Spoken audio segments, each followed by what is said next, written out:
பன்றியை பார்க்கக்கூடாது, அதோட பேரை கூட சொல்லக்கூடாது அப்படின்னு சொல்கிறாங்களே, அது உண்மையா? கிடையாது, அது அறியாமை. இஸ்லாத்தில் பன்றியை உண்ணவும் வளர்க்கவும் மட்டுமே நமக்கு தடை செய்யப்பட்டுள்ளது, தவிர அதை பெயர் கூறுவதையோ அல்லது அதை பார்ப்பதையோ தடை விதிக்கவில்லை.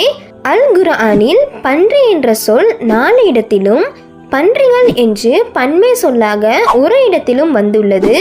இன்னும் ஹதீஸ்களிலும் பன்றி பற்றி பல இடங்களில் வந்துள்ளது. அதை பார்க்கக்கூடாது, அதன் பெயரை கூறக்கூடாது என்றால் அல்லாஹ்வும் அவனுடைய ரசூலும் நமக்கு கூறியிருப்பார்கள். ஆனால் அவ்வாறு எதுவும் கூறவில்லை.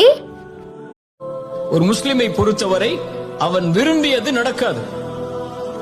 அல்லாஹ் எதை விதித்தானோ, அவனுக்கென்று எது முடிவு செய்யப்பட்டிருக்கிறதோ அதுதான் வாழ்வில் நடக்கும். அதனால் இந்த உலகத்தில் ஒரு முஸ்லிமை பொறுத்தவரை எது அவனிடத்திலிருந்து எடுக்க